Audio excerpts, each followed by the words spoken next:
Seigneur, merci pour cette nouvelle semaine d'enseignement qui commence. Nous te sommes reconnaissants pour ce week-end que tu nous as donné et pour l'accès que tu nous donnes dans cette semaine nouvelle. Seigneur, nous bénissons ton nom pour chacun de nous au sein de cette famille, priorité à l'Évangile. Roi de gloire, pendant que cette semaine commence, nous voulons te consacrer chaque chose dans nos vies, à commencer par nos personnes. Nous voulons te consacrer nos personnes, nous voulons te consacrer nos activités, tout ce que nous aurons à faire, à dire en cette semaine. Seigneur, nous te consacrons toutes choses, nos mouvements et nos déplacements, nous te confions toutes choses. Seigneur, nous te confions également chaque temps d'enseignement, de méditation ici. Merci Seigneur de ce que tu as tout disposé. Merci pour la présence de ton esprit à ce rendez-vous quotidien. Merci Seigneur de ce que le ciel s'ouvre par ta grâce afin que nous recevions les bienfaits spirituels, les bienfaits physiques, matériels, palpables, touchables, ces grâces, ces témoignages, Seigneur, que tu es prêt à transférer dans la vie de chacun de nous en cette semaine encore. Nous te bénissons, nous te sommes reconnaissants dès les premières heures de cette semaine. Je te dis merci pour la vie de chacun de tes enfants ici. Merci pour tout ce que tu accomplis pour nous. Merci de ce que toi-même tu accomplis ton œuvre par la puissance de ton esprit. Béni sois-tu éternellement au nom de Jésus. Amen.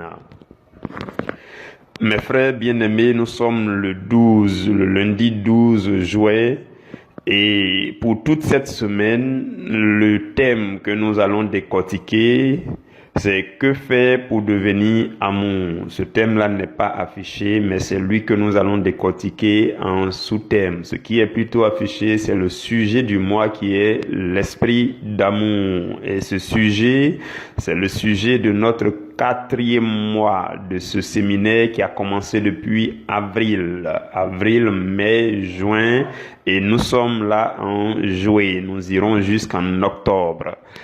Le thème général de tout le séminaire de 7 mois, c'est la foi vivante. Et en ce mois, le sujet, c'est l'esprit d'amour.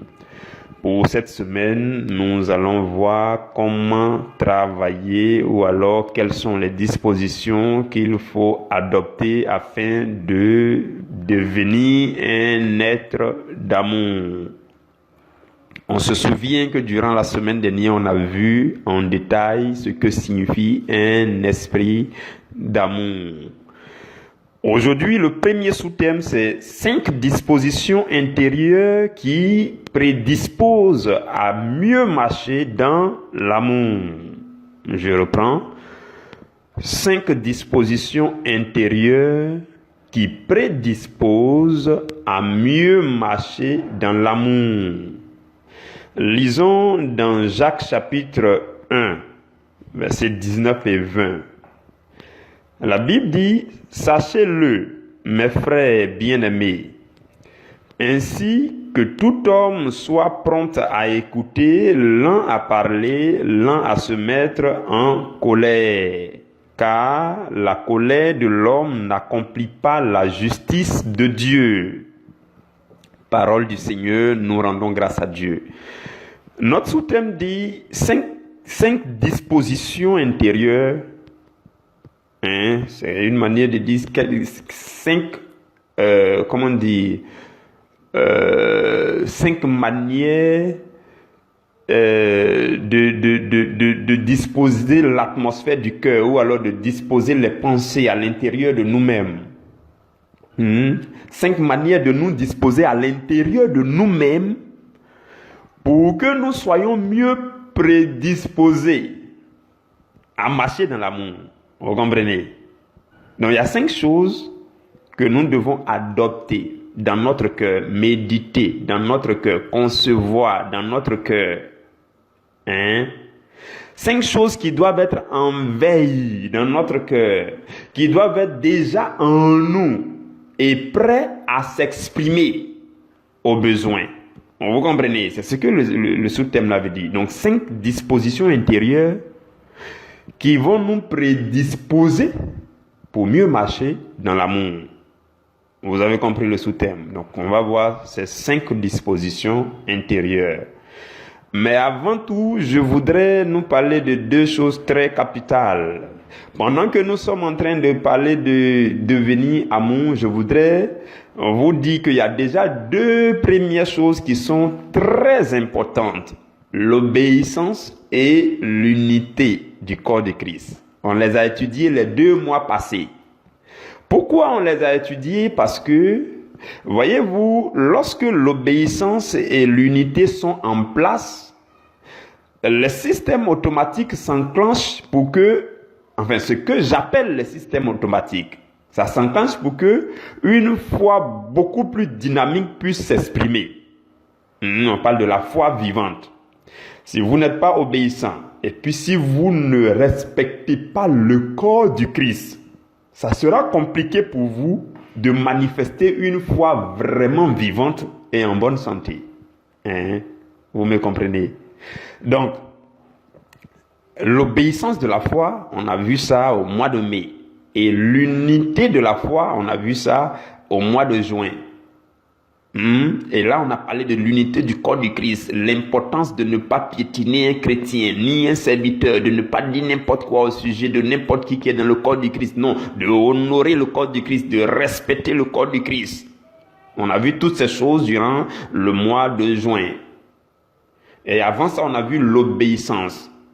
Toutes ces choses font que votre esprit est mieux préparé à marcher dans l'amour et à manifester la foi. Voilà pourquoi ce mois, on est en train de voir l'esprit d'amour et le mois prochain, on va voir l'esprit de foi.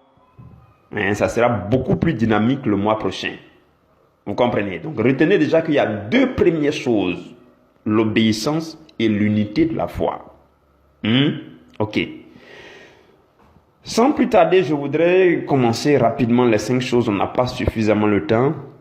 Les 5 dispositions intérieures que vous et moi nous devons adopter. Pendant que je commence, frères et sœurs, je voudrais que vous puissiez redoubler d'attention pour me suivre, s'il vous plaît, parce que je vais y aller un peu rapidement. Suivons ensemble. Confions encore la suite de notre méditation au Seigneur, s'il vous plaît. Dieu de bonté et d'amour, nous nous soumettons encore à ta grâce. Saint-Esprit, je t'en supplie, viens. Pendant que mon frère, ma sœur se dispose à mieux se connecter à la suite de ce moment, je te prie de prendre le contrôle de son cœur. Tu t'appelles le doigt de Dieu, et le doigt de Dieu peut toucher le cœur des hommes. Je te prie de visiter le cœur de quelqu'un à compter de maintenant. Saint-Esprit, tu es omniprésent. Localise quelqu'un. Localise là, mon frère, ma sœur, qui a besoin d'une touche de Dieu. Et visite quelqu'un maintenant pendant que nous écoutons ce moment. Saint-Esprit, nous avons plus besoin de transfert. C'est vrai que nous avons besoin de paroles, mais nous avons besoin de paroles puissantes. Et nous avons besoin d'onction. Nous avons besoin de transfert. Saint-Esprit, manifeste-toi pendant que chacun de nous écoute ce message. Non, pas seulement ce message de ce jour, mais tous les messages de cette semaine.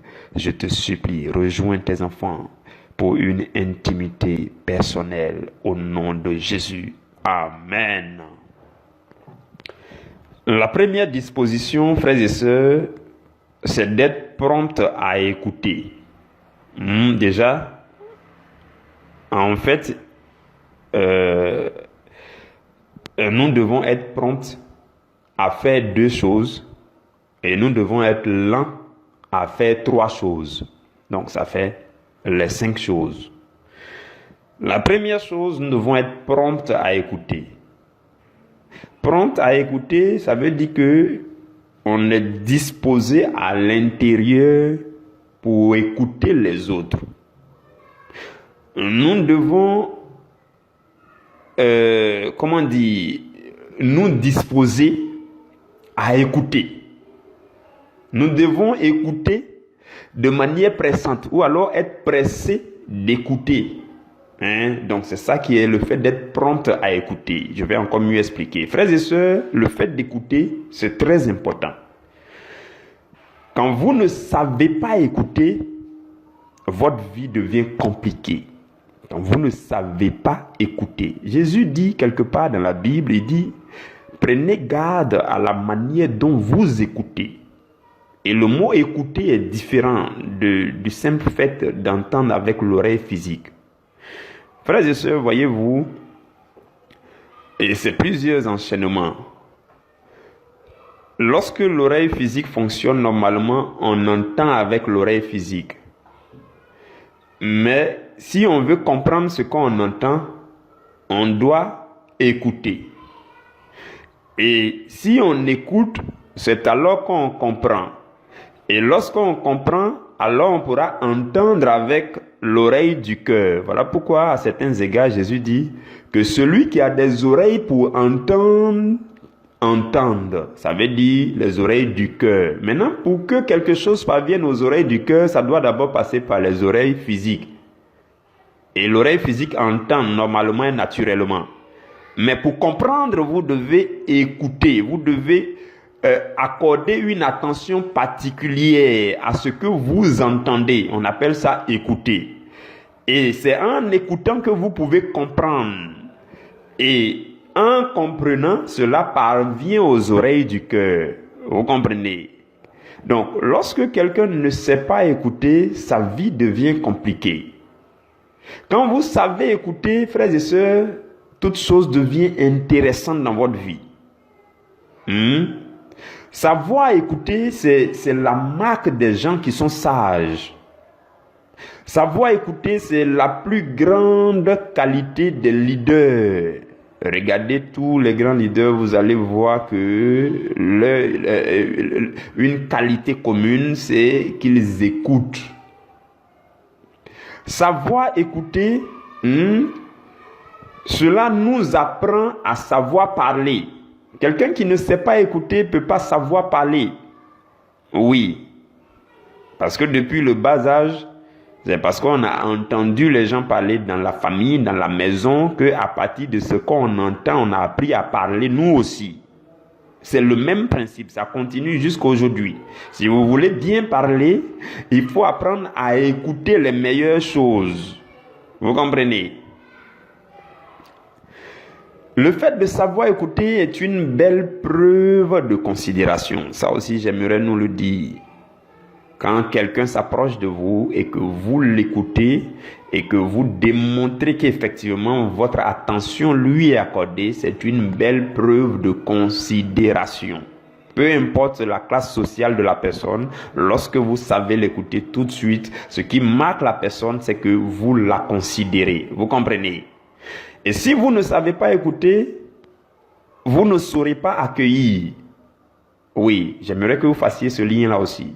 Quelqu'un qui ne sait pas écouter ne saura pas accueillir. Même chez vous à la maison, vous ne saurez pas accueillir. Vous comprenez? Et si vous ne savez pas écouter, vous ne saurez pas comment compatir. Parce que c'est en écoutant qu'on comprend le problème de l'autre, la situation de l'autre. Et alors on peut compatir. Vous comprenez, frères et sœurs? Lorsqu'on ne sait pas écouter aussi, il y a beaucoup de déchets dans nos conversations. Je ne sais pas si vous l'avez remarqué. Quand vous ne savez pas écouter, par exemple, deux personnes qui sont en train d'échanger, ça échange. Si un ne se calme pas pour bien écouter l'autre, avant qu'il ne termine, tu commences à parler. Avant que tu ne termines, lui commence à parler. Votre échange va durer des heures. Et vous allez tourner en rond. Et si on y regarde bien, il y a beaucoup de déchets qu'on aurait pu éliminer. Et si l'un écoutait l'autre jusqu'au bout de ses propos, peut-être que sa réponse allait être, moins long. Et ça allait rendre la conversation plus riche, plus concise, plus précise, plus bénissante. Vous comprenez? Donc, lorsque on ne sait pas écouter, les conversations sont remplies de beaucoup de déchets. Vous comprenez? Ce que j'appelle déchets, et je sais que vous comprenez. Celui qui ne sait pas écouter les autres, il écoute ses relations avec les autres. Je veux que vous compreniez ce que je veux dire. Écourter, ça veut dire rendre court. Si vous ne savez pas écouter, vous écourtez vos relations. Parce que si vous n'écoutez pas quelqu'un, la personne qui a envie de vous parler va être rarement dans votre présence et puis votre relation s'arrête là. Parce que vous ne savez pas écouter. Vous comprenez? Donc, celui qui ne sait pas écouter, il écourte ses relations. Et le fait de savoir écouter, c'est provoquer une atmosphère favorable. Quand vous savez écouter, toute chose est bien disposée pour que le Seigneur se manifeste, l'Esprit se manifeste, l'amour se manifeste, ainsi de suite. Vous comprenez, frères et sœurs? Et lorsque vous écoutez aussi quelqu'un, vous-même, vous êtes qualifié à être écouté, que ce soit par la personne qui est en face de vous, que ce soit par d'autres personnes. Parce que si vous n'apprenez pas à écouter les autres, demain après demain, vous allez parler et puis vous allez exiger que quelqu'un vous écoute. Ça sera compliqué. Vous comprenez? Si vous voulez savoir parler et que d'autres vous écoutent demain, il faut apprendre à écouter ceux qui vous parlent aujourd'hui. Vous comprenez? Ok, donc la première chose, c'est d'être prompt à écouter, savoir écouter. Frères et sœurs, c'est une qualité qu'on doit développer déjà à l'intérieur de nous et prêt à manifester aux besoins. Vous avez compris, c'est la première chose. La deuxième disposition intérieure que nous devons adopter, c'est d'être prompt à donner. Oui, donner. Le mot donner, c'est ce que Dieu a fait pour que vous et moi, nous soyons rachetés. La Bible dit Dieu a tant aimé le monde qu'il a donné ce qui lui est cher, son Fils unique, afin que celui qui croit en lui ait la vie éternelle, que nous ne périssions plus. Vous comprenez? Donc, nous devons avoir dans le cœur la disposition de donner. Donc, donner quoi? Donner tout ce qui peut exprimer notre utilité à celui qui est dans le besoin. À n'importe quel moment, à n'importe quel endroit, n'importe qui peut avoir un besoin. Donc nous devons avoir dans notre cœur cette disposition intérieure, cette prédisposition à donner quelque chose, on ne sait jamais. Quelque chose que tu peux donner, ça peut être un service. Quelqu'un a besoin d'aide. Il faut être prédisposé à donner l'aide.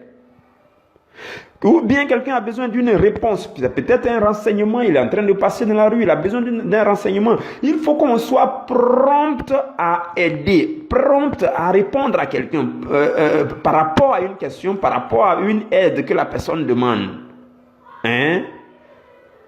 Être prompt aussi à donner un sourire, pourquoi pas? Donner de la bonne humeur, tout ça, ça fait du bien.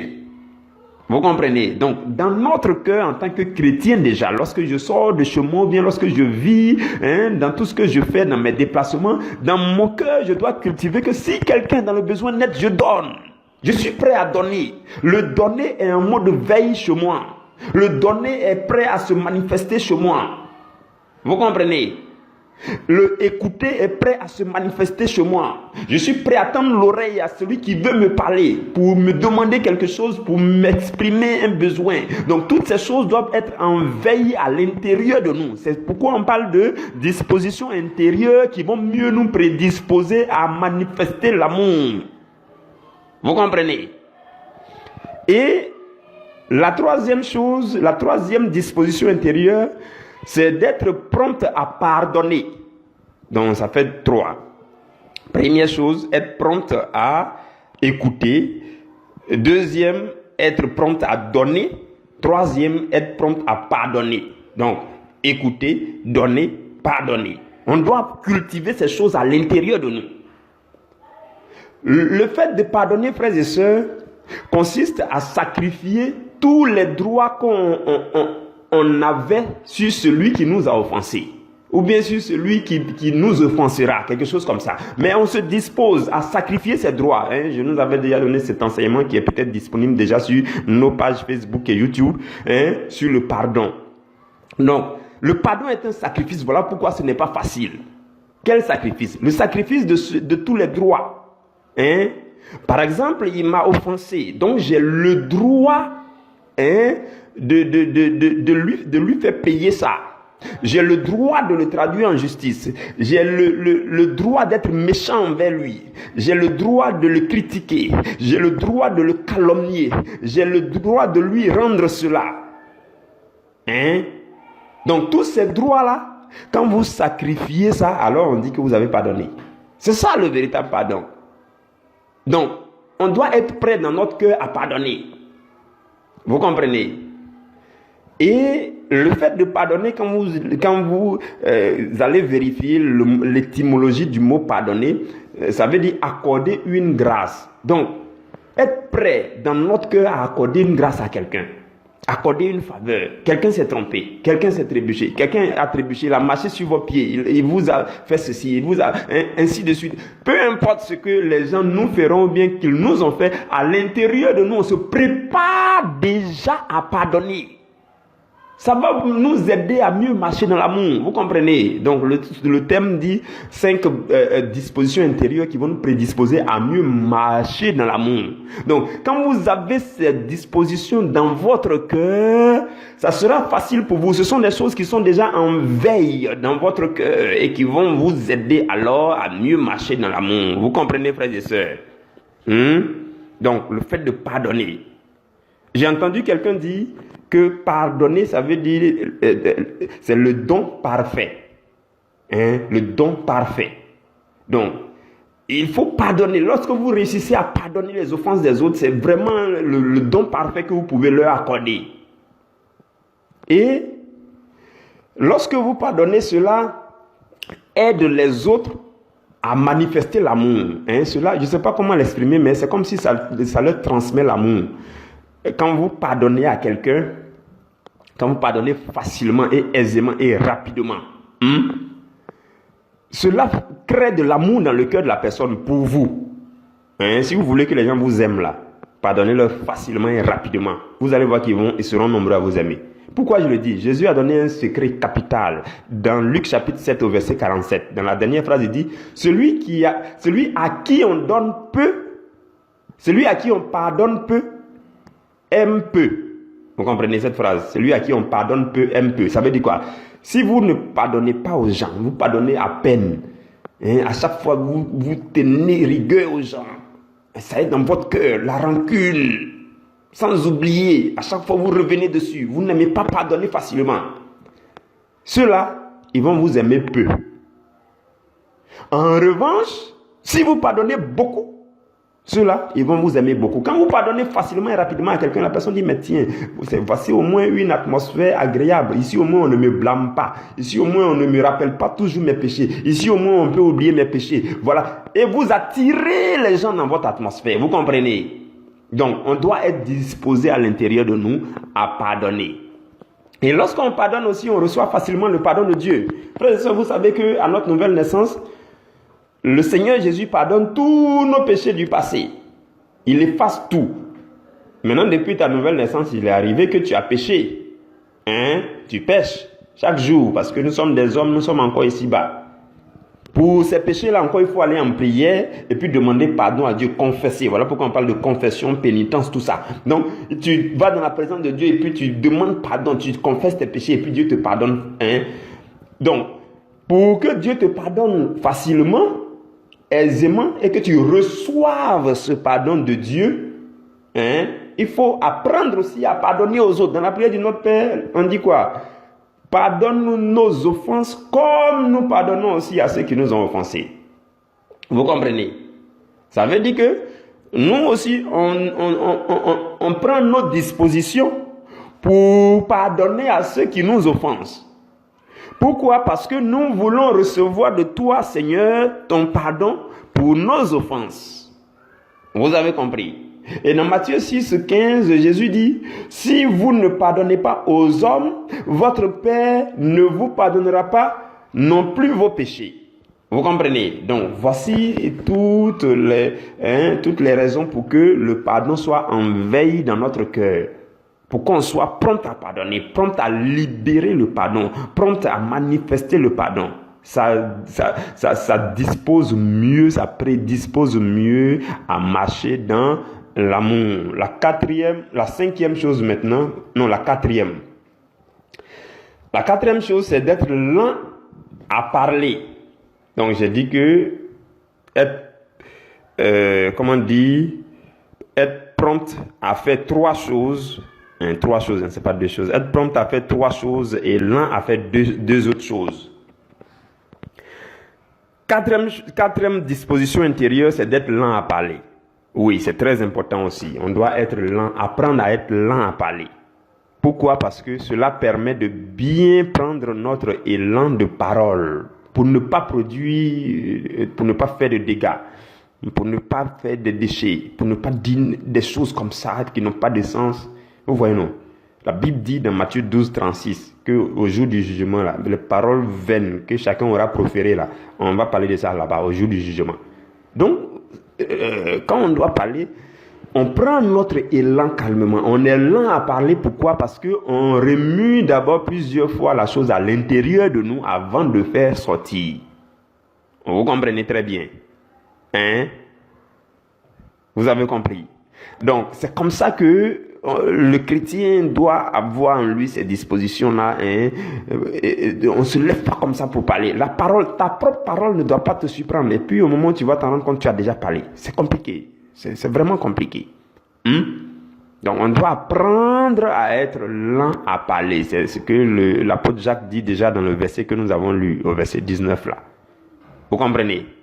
Et quand vous lisez la Bible encore, autour de la parabole du semeur ou bien de la parabole de l'ivraie là, Jésus dit là-bas que la semence, la parole est une semence.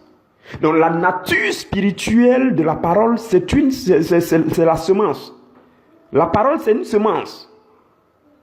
Voilà pourquoi nous devons semer la bonne semence. Tout ce qui sort de votre bouche va s'ensemencer quelque part. Ça peut produire un fruit. Donc autant semer les bonnes semences. Si on vous donne une parcelle de terre à cultiver, et puis on vous donne des semences, et que vous prenez des semences pourries, des semences défectueuses pour aller semer, à quelle récolte vous allez vous attendre? À rien du tout, parce que vous avez semé n'importe quoi dans la terre qu'on vous a donné à cultiver.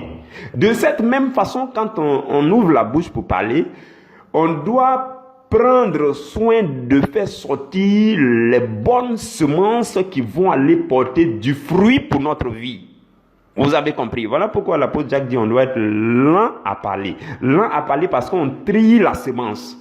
On sélectionne les semences de parole avant de les libérer dans le sol de notre vie. Vous comprenez? Parce que la semence, c'est la parole. La parole, c'est la semence. Donc, si nous devons parler, on fait attention.